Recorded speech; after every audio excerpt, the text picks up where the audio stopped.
Yeah, I'm Mrs. Glass. I would say I'm from Austin. I've been here so long. This is this would be considered my home. What was it like when you first moved out of that state? And did you go to New Orleans first? Yeah, it was great to move out of there. I don't have any like negative ideas of Iowa. I grew up in a small town, and it was just nice to leave and do something different and go to a place that was so very different culturally than what I'd been around my entire life.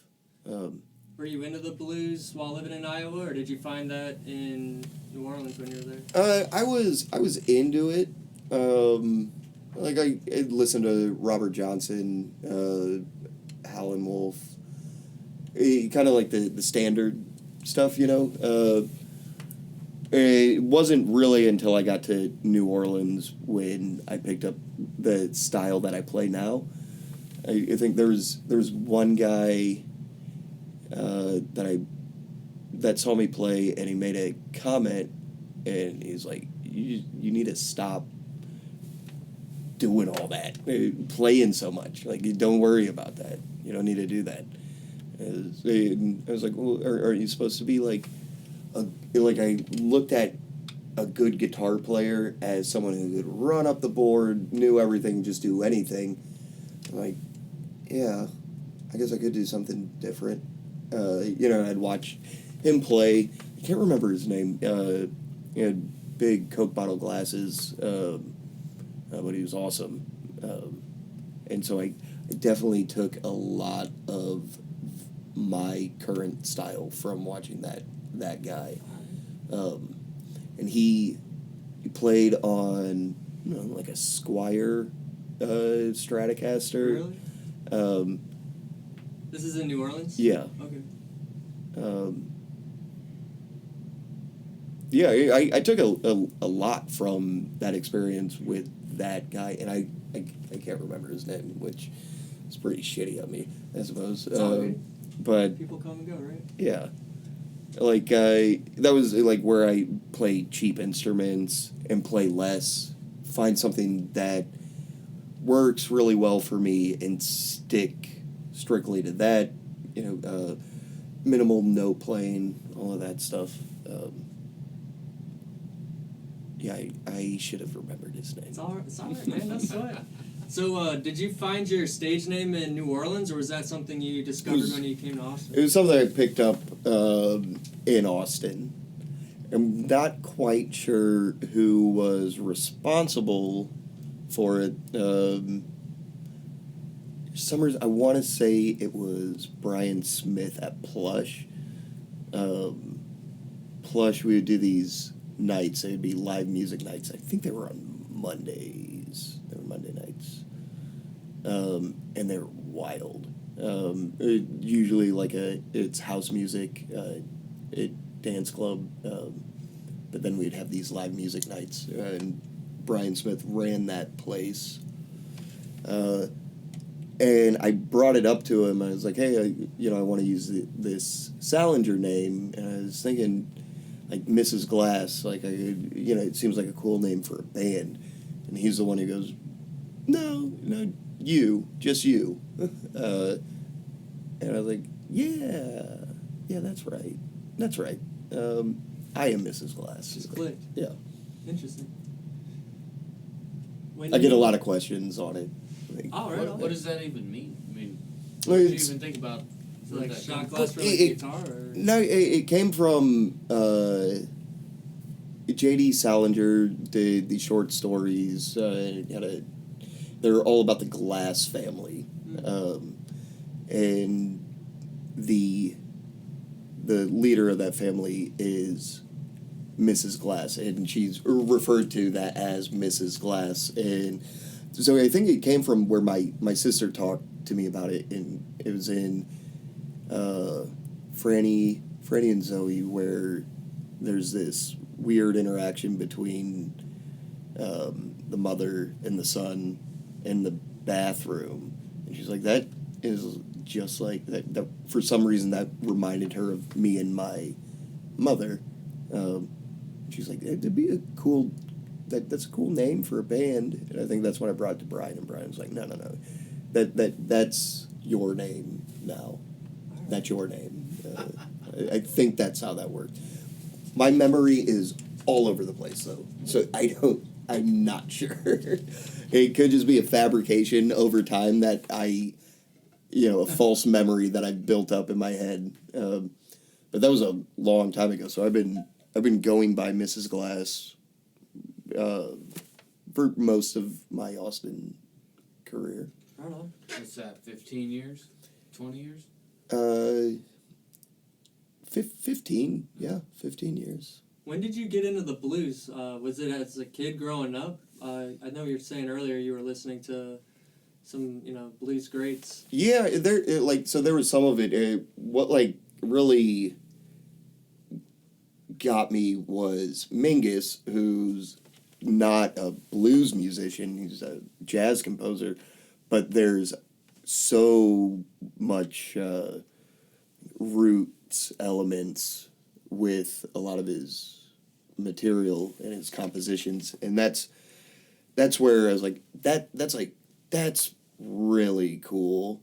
Where I would hear blues, and a lot of the blues, nothing against Buddy Guy or the Chicago scene, but that's what I'd think of, and then you would hear earlier Chicago scene, Howlin' Wolf and Muddy and all of that, and I was like, well, that sounds cooler than the current stuff. And then you go back a little further, and then you get Muddy when he was down south, and you're like, well, now that's really cool. And then you keep going back, and you get to this type of music that is so genuine,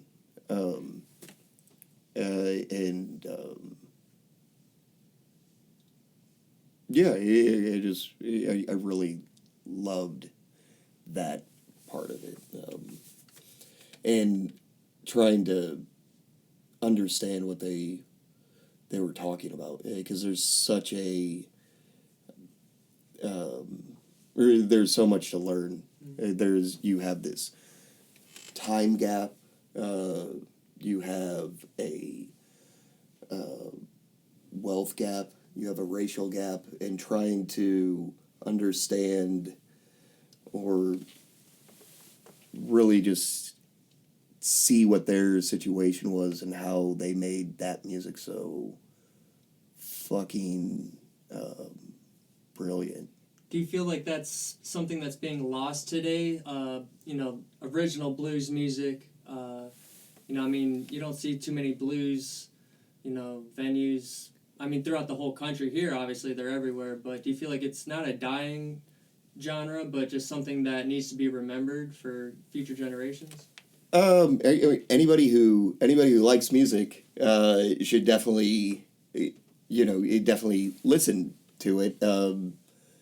That's to any music fan or even a fan of culture. I wouldn't say it's dying. You can definitely go and find people. You can find people pretty close to that era who still keep that going. Like if you go to Mississippi, you go to the hill country and all of that, and a lot of those folks are still doing the same thing. They just throw some amps on there. You get a bigger sound. But like when you listen to R.L. Burnside later stuff, he's doing the same thing he was doing when he was younger. It was just a little louder, amplified. Yeah, bring in his grandchildren, all of that, and there's a young generation of that music, and I think that's where that's the blues that continued on into popular music. So you look at what Burnside was doing, Fred McDowell and all of that. That's how you have the Black Keys, and everything goes back to yeah. I would assume if you talk to Auerbach, like he would say Fred McDowell, Burnside is a massive influence on him and their music. And I didn't get into Burnside till pretty late. But when I heard that, I was like, oh, that's super cool, because it sounds like the old stuff, but with this new modern feel or whatever, or just but it wasn't that new. They had been doing that for a long time, but it hadn't hit like mainstream. And I don't think people really found Burnside until like the Black Keys came out, basically doing Burnside songs. And then they hear Burnside and they're like, oh, so that's where that sound comes from. I could also just, I could talk about Black Keys for a while about where their sound comes from, specifically dissect their songs and be like, oh yeah, I loved it when T-Rex did those songs. But I'm not going to pick on the Black Keys or nothing. Right. Do you have any, inspirational advice for up-and-coming artists that are looking to get into music? Not really. Not really at all. And I suppose you could look at, I could take my failures and tell them, don't do these things. But everybody has to figure out their own selves and what it is. There's not advice that I can give that is all that beneficial or helpful. What's the worst band you've ever been in? It'd definitely be one of my bands. It would have been Mrs.Glass, me doing a bad show. I've done so many bad shows. Not because of my bandmates. It's almost always because of me, like intoxication levels and all of that. And that puts my bandmates, that would put them in a bad position.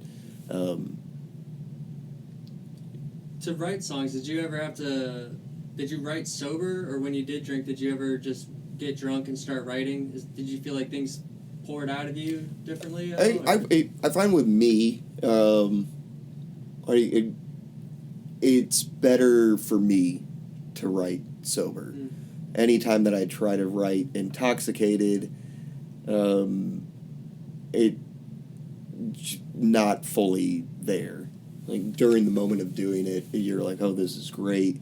Then you go back and check it and be like, oh, there's something missing. And I think it's that coherent bit that kind of ties everything together.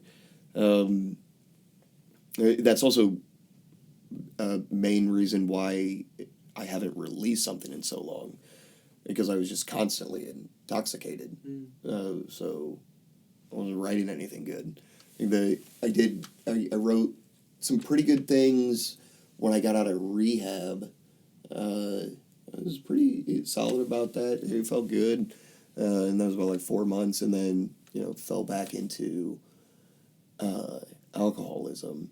And then I just didn't do anything with them. Now at this point, it's been so long, I don't even know if I can do anything with the material I wrote because it's so old. I don't know if it, do I just need to do actual new stuff now? Because it's not new to me. It's old to me. It would be new to anybody who listened to it, but it's not new to me. I don't know. That's a situation. Yeah, it is. I would love for you to come out with new music, but I understand you wouldn't be there playing it. You know what I mean? You're not feeling it, right? I think there's a rebirth in everybody, though, that can, just like a re-spark of creativity can come out of shitty situations and all the bullshit of the past, and then something new that's gonna come out there. Yeah, a big thing. So after I got out of rehab years ago, I wrote I wrote all these songs, and that's what I did, and I felt great about it. Now, since I've been sober, I got way into the piano, so I'm not really writing. What I am writing isn't anything that I would be able to bring out. That'd be it's not even that it's not similar. It's just a completely different thing. There's no lyrics. There's no. Just all feel then. Yeah. Practice, yeah, basically, right? I look at what I do with the piano. It's the same way of how I looked at with the guitar. Like, instead of trying to be really, really good, like I'll never be like Glenn Gould. Like I know that it's let me find what I can do with it and work on that. Like, it's not great, but it works for me. I enjoy doing it. I'd love to see you play Mrs.Glass on piano someday. That'd be awesome. Yeah, whenever.